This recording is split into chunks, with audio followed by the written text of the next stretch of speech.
This last week, I was listening to a talk from Matthew Brent Silver. It's a talk he gave at Spirit Rock. He was actually online a little bit like I am now. I think it was March 9, if I'm not mistaken. Around this, you can find it. I found it on the opening page, the home page of Spirit Rock Meditation Center. Matthew was citing the Buddha, and I had heard these words before, but they really stood out again. I think I had forgotten them for a number of years, but just the phrasing was good from my mind also.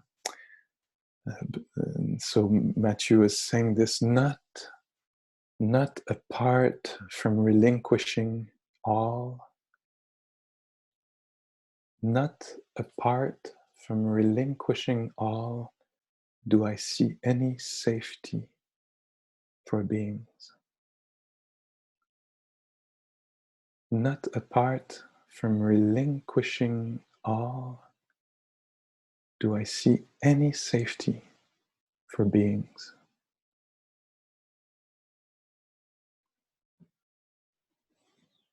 Wow.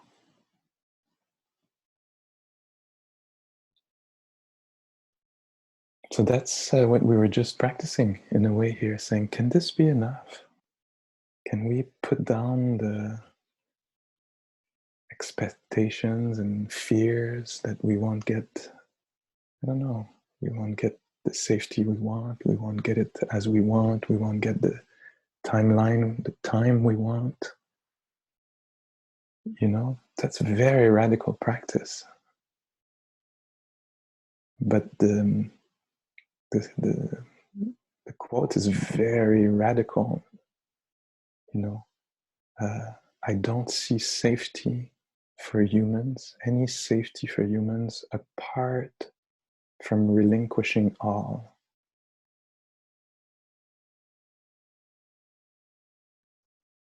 That's wow, the Buddhist path.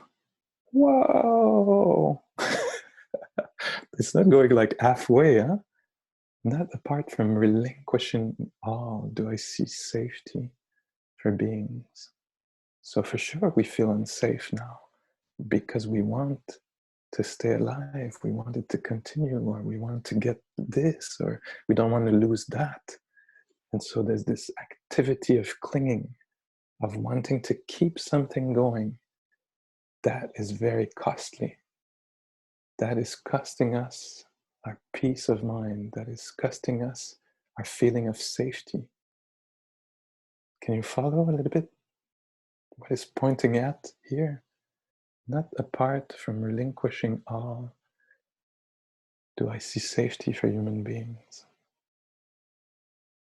Matthew is saying, even this wish that seems so wholesome to, you know, be healthy, stay healthy, is also, in a way, if we're quiet enough and our mind maybe gets refined enough and we're honest enough and can allow for enough cognitive dissonance, you know, from preconceived ideas. Like if we're quiet enough, we might see that in this wish to remain, you know, in control, we lose our well-being. We give up our peace of mind. I'm flabbergasted by how far these teachings go, how far pointing to the source of our, you know, confusion and to the source of our stress, how far it goes. Not apart from relinquishing all do I see safety for humans. So the safety is not in this way things are presented. Safety is not in things going my way or the way it should go or the way it would be the better way for it to go. The safety presented here is in the way we hold things, the way we give up, renounce, yet abandon, even hope. Whoa, here's a paradox. Here's something that will be deserving of reflection, or further reading, or practice, investigation in real time to go see how this cycle of suffering is born.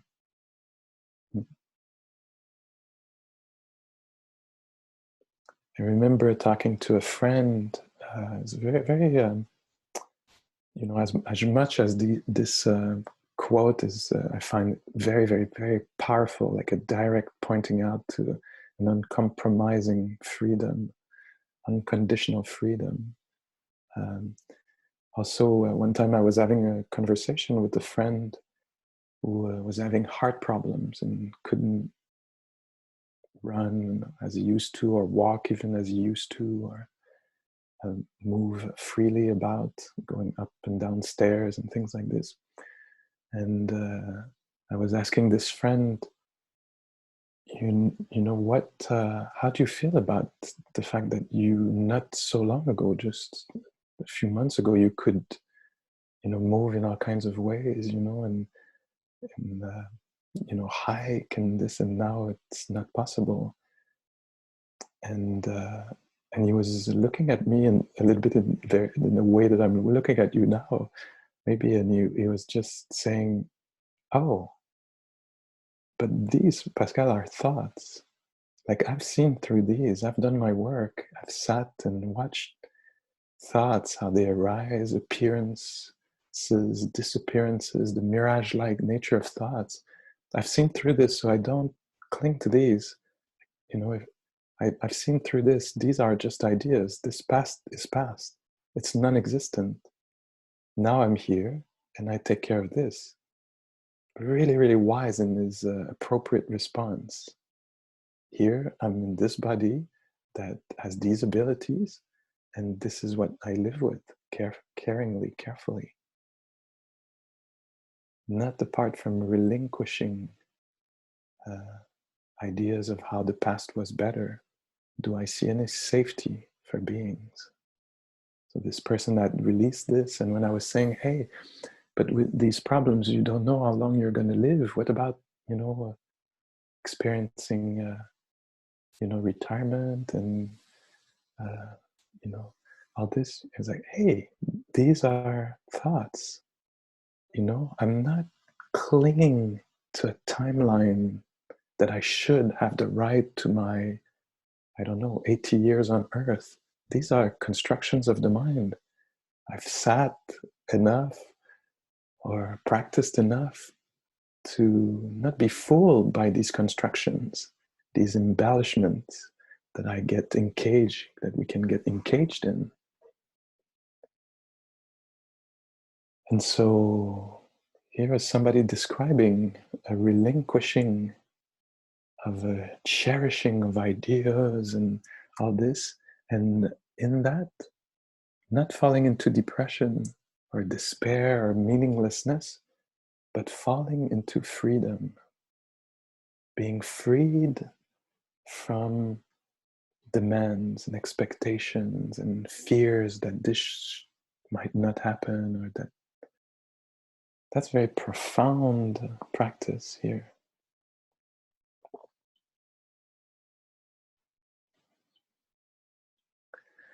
And I have been, maybe as you might have too, have been really struck by the teachings around the first noble truth. And when I think about this, in the last year or so, I think it stands out to me to think that so this man, this practitioner, it could have been good. It would have been a woman. It would have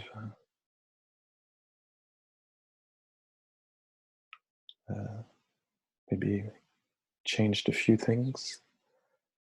Anyway, the Buddha, let's say let's get rid of that, these kinds of oppressions.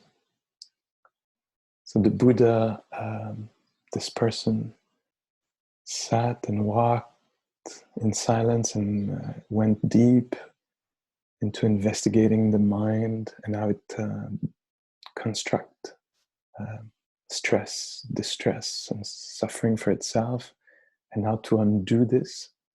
So here we have somebody who's gone very deep in their travel in the terra incognita of the psyche and clarifies things very, very deeply, very wise, comes out, and what is the first words out of their mouth?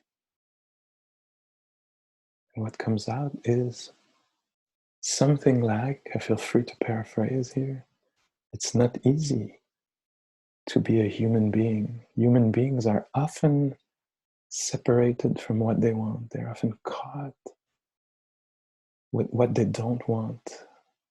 Being born, not easy. Aging at any age, not easy.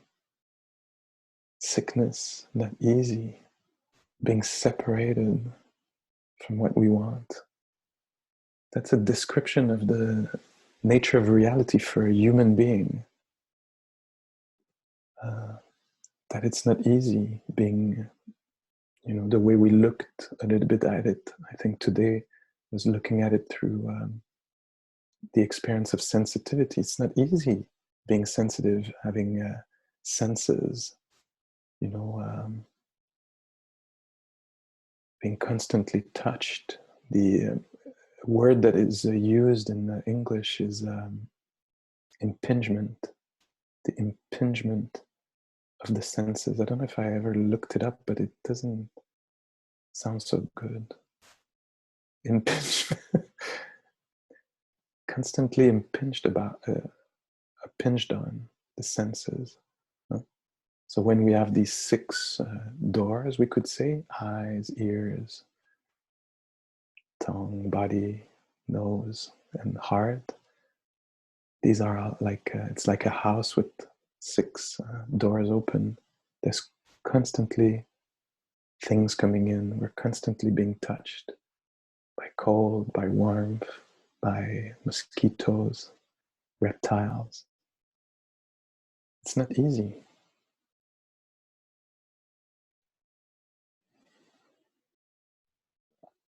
And so in the practice, if we sit just a few minutes, that'll become apparent in some ways, because, if the teacher says, oh, be with the breath, and maybe we want to be with the breath, and we won't be able to. We'll be separated from what we want, because the mind will start commenting or projecting or comparing or, wishing for the mind to be more settled or doubting, why would we do this, be with the breath, And we might think that something is going wrong, the practice is going wrong, but no, actually. We just want to become aware that, humans are often separated from what they want. Sometimes just a little bit, you would want a little bit more sun, a little bit, anything meteorological, anything relational. I would like this person to be just a little bit more present, absent, whatever else, Inner life, I would like to feel a little bit more confident, a little bit less, arrogant, a little bit more, have more clear boundaries, not have so much boundaries, So in small ways and in big ways, often in our experience, we're slightly or dramatically separated from what we want. And practice, I think, is for us to come closer to this. maybe well accompanied. At the beginning, a little bit like Dorothy and the Wizard of Oz, traveling with courage that is not so courageous and all the rest. But building on as we practice, being exposed for a few moments to a body that is achy when we would like a body that is not achy, or have a mind that is spacious but confronted with a mind that is a little contracted. And the opportunity to learn more about the fact that we're often separated from what we want. Maybe some making peace with this. And maybe at times finding a great peace, an unconditional peace, an unconditional freedom. Even though we don't have what we want, finding that there might be a way that we could, I don't know if we can say it like this, but feel whole and complete. Although things are imperfect or rickety or crooked in our life or hearts or relationships, although things are not resolved or uncertain, maybe the capacity to in a way be okay with this, maybe even deeply okay with this. So an acceptance that has in it a deep understanding of the nature of reality, that things of reality are unstable, can't provide durable satisfaction. Things are uncontrollable to some degree. And we can see this now in this worldwide situation that we find ourselves in. We actually don't know what is coming. And it feels maybe unsafe. And so where do we look for safety? We might look for safety in knowing what's going to happen and prepare perfectly. But actually, it's probably not going to work. I mean, preparing and caring, taking care and, following the instructions or suggestions might be extremely helpful and it might save our ass. But right here in the meantime, we actually don't know if it will. So we're separated from what we want. We would like to know that it's going to be okay, and we actually don't know. And could there be such a kind of a relinquishing that there's a renunciation? We renounce, we give up, we let go of the idea of knowing how it's going to turn out, of having it our way. And in that kind of letting go of expectations or demands on reality, can we be freed? One teacher, I remember I was on a retreat and I was listening very closely to the words that were being said. Actually, I remember I was sitting as if in meditation, my eyes were closed. And I was very, very, very kind of close to all the words, letting the system be touched and aware of the ideas presented. There was a pause somewhere. And I don't know if the teacher themselves knew what they were going to say or it just appeared to their mind, but they said, it's not us who are going to be liberated. It's everything else. It was kind of almost like an explosion in my mind, or like doors slamming open, freeing the world from my, contracted, trying to keep these things and trying to keep these other things out. Suddenly it's everything else that's going to be free, not you, but everything else, which is going to be free to come and go as it does.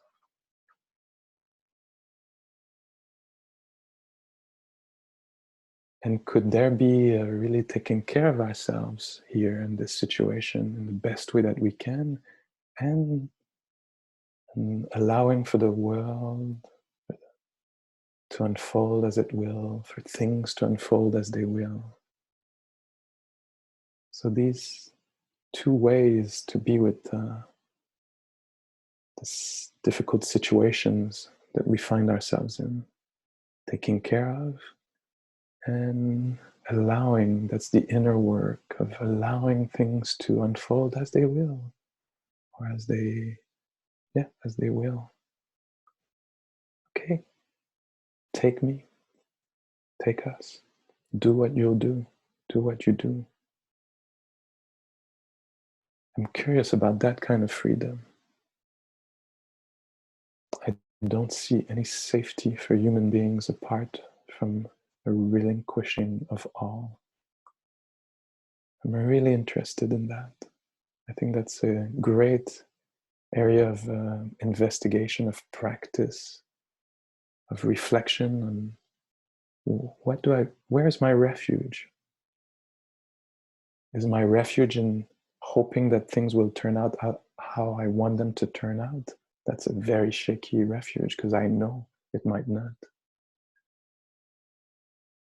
But taking refuge in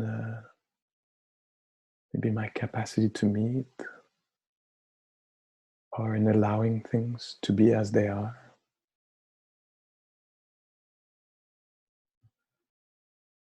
That is very, very intriguing for me.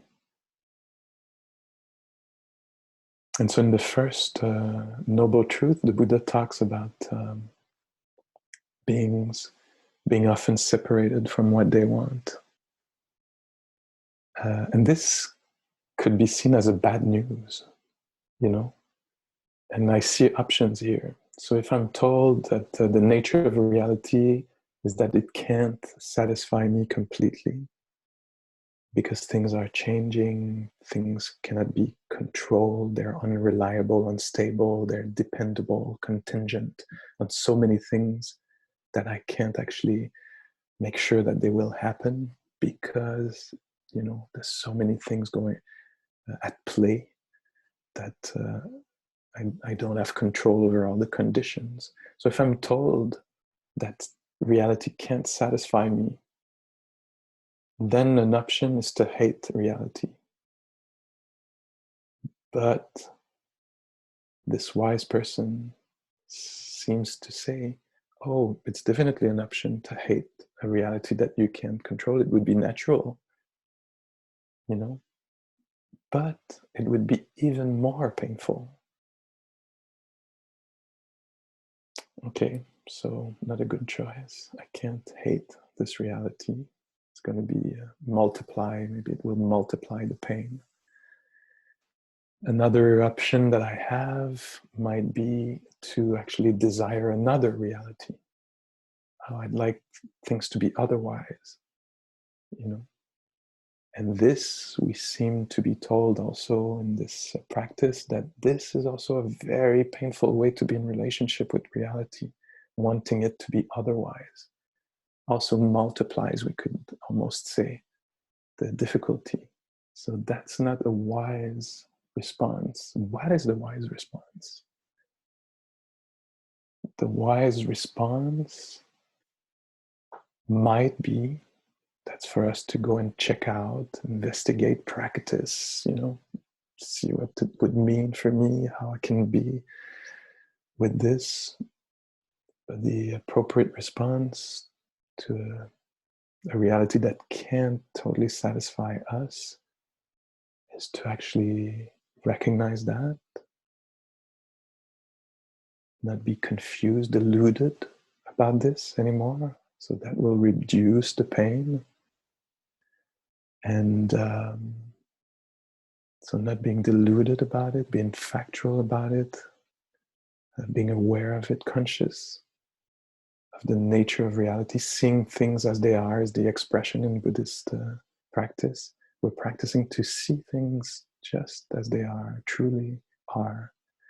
And so there's a dose of acceptance here, deep, deep acceptance of the unstable, unreliable nature of reality.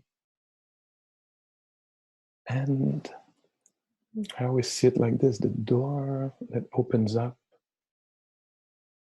to, with this recognition, with this acceptance, with the touching this without fear or hatred or wanting it to be otherwise, and the touching to very vulnerable, or very touching that reality as it is, unstable, realizing, understanding that it's like this deeply, the door that opens to compassion, to care. Oh, this is how it is for human beings. There'll be pandemics, maybe in your lifetime. There'll be separation from dear ones. There'll be being caught with those we don't want to be with. There'll be inner experiences that are not those that we want. There'll be personality traits that are not those we would like. We would like efficient, and we get half efficient, clumsy. We would like kind all the time, maybe not, maybe, and we don't. We would like clear, but we get confused.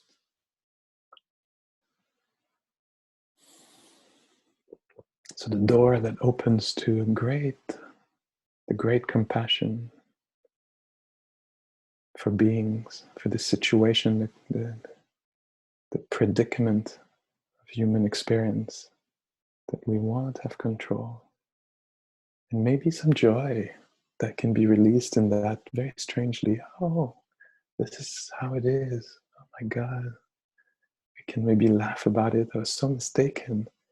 I kept, demanding from life, taking it personal. Why is life not giving me this, etc.? Oh no, because it can't. Oh my God. And a slight little mistake in understanding, which led to a lot of frustration and confusion and taking it personal. And no, it just can't. Not that there won't be, joy and meaning and beauty and encounters, but really realistically being aware that things will appear and disappear. It's in their nature. And so the first noble truth of the incapacity to find complete, stable, absolute satisfaction in things can look like a bad news, but it can be a doorway to such beautiful compassion, heart, vibrant heart, to peace, making peace with the world instead of being in a relationship of demand and taking personal everything.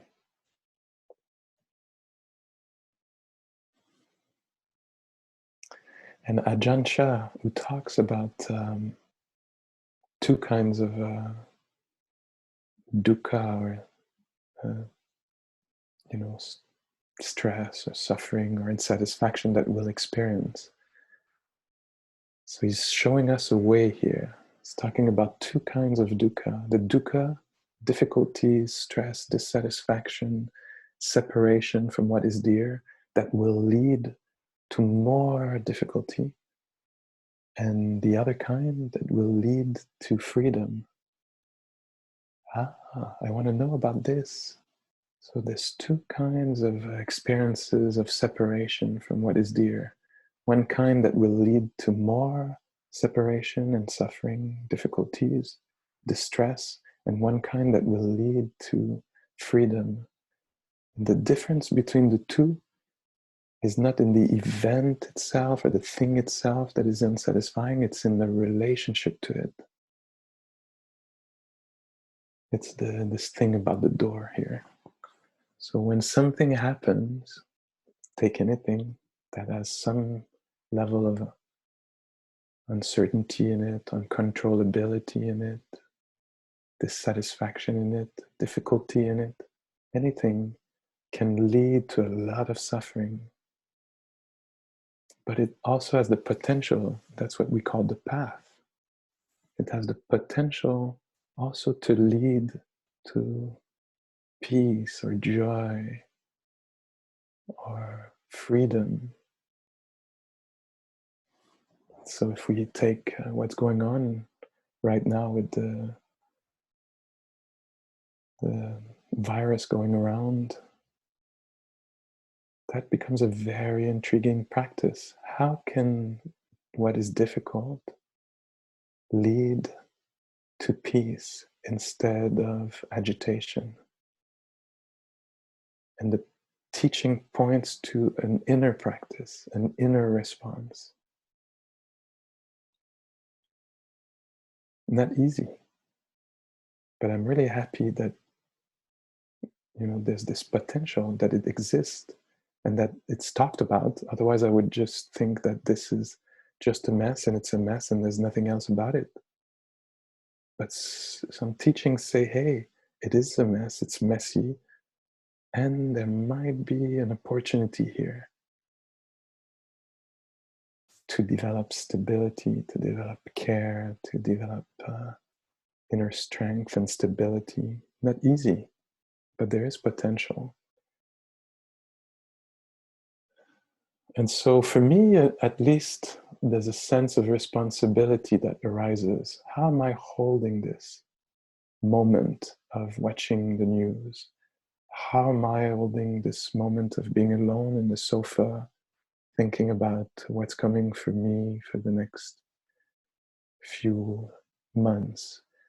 How am I holding, what's could happen to my parents or loved ones?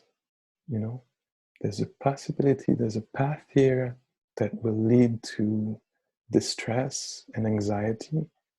And there might be a path that can lead to some kind of deep okayness that is not related to denial. I'm interested in that.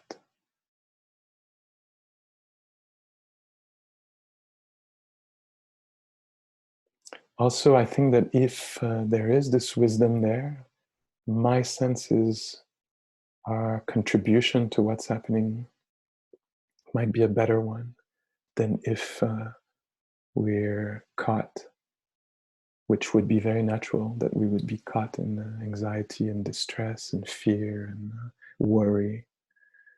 But there is a practice. It's not just a decision. It's not just a will. Okay, I won't worry anymore. It's really, that's why it's called a practice. And it's a very delicate practice. It means we have to give it a lot of value and time.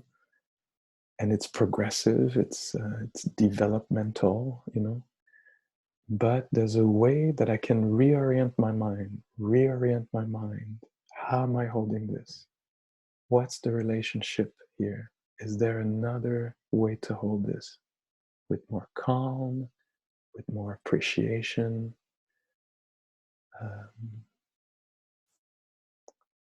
Yeah, I think there's a rich field here to develop amazing qualities. Qualities are not developed in a vacuum. They're developed by friction, rubbing. And so, yeah.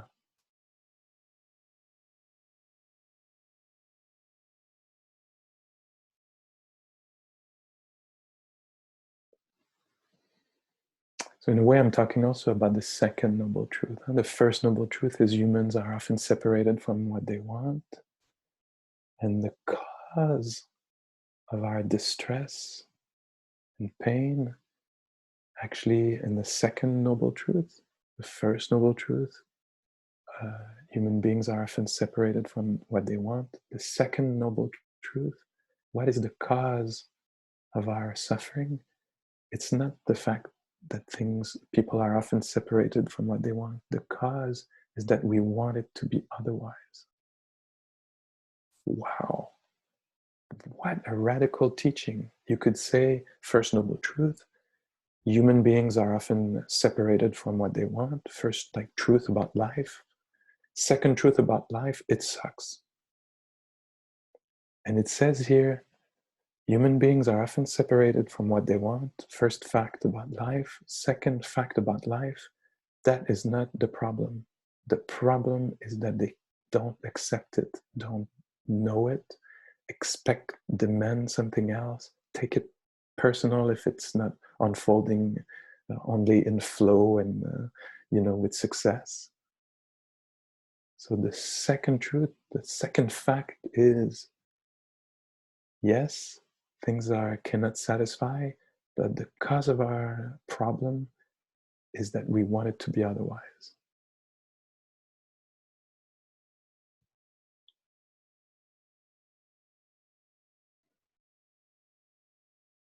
And there's a way to actually change that, to let go of that, of what causes trouble in our mind.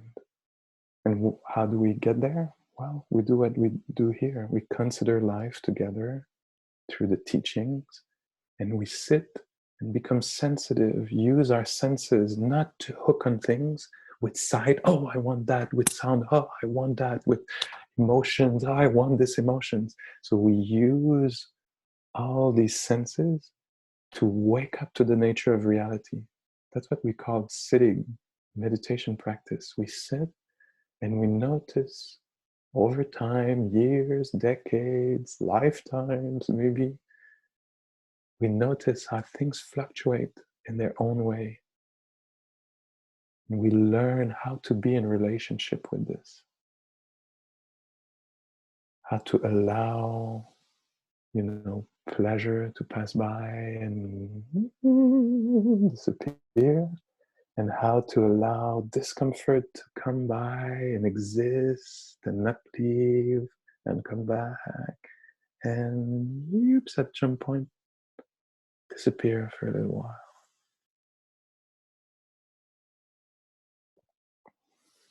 Not easy.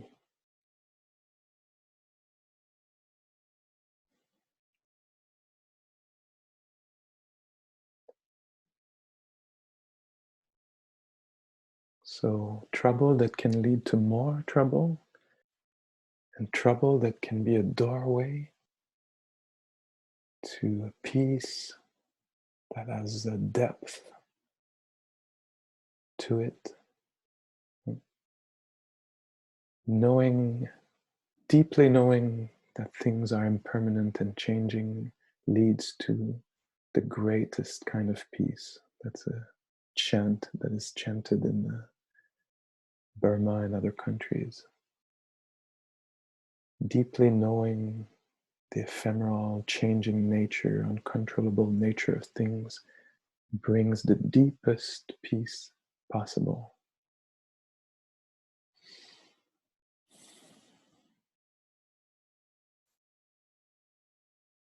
This is called, in a way, this practice, what we're doing is called disenchantment.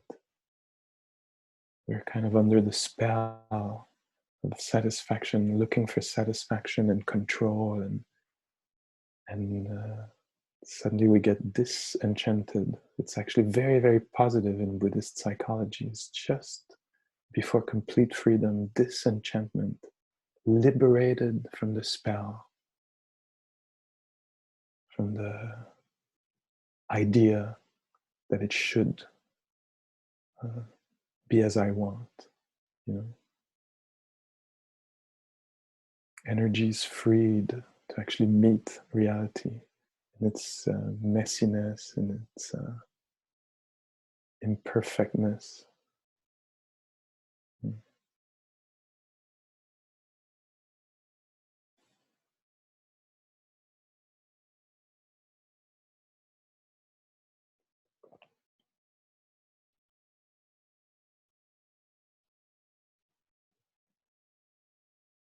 And so the joy of relinquishment, of renouncing false views about the world,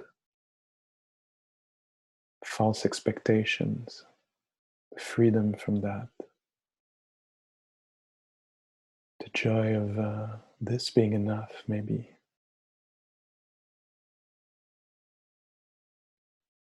Plus all the other joys, the joys of the senses when they appear, the joy of beauty when it appears, the joy of connection, the joy of the pleasures of the senses, the joy of non-harming, not harming others or self.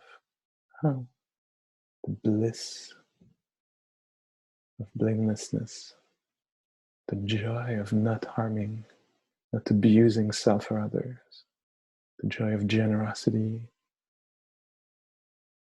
the joy of quietness, of an unscattered mind, of a gathered mind.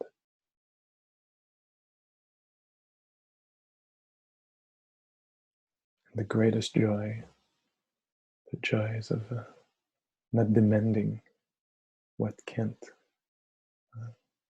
be obtained. Let's sit for just a few moments and we'll take a break.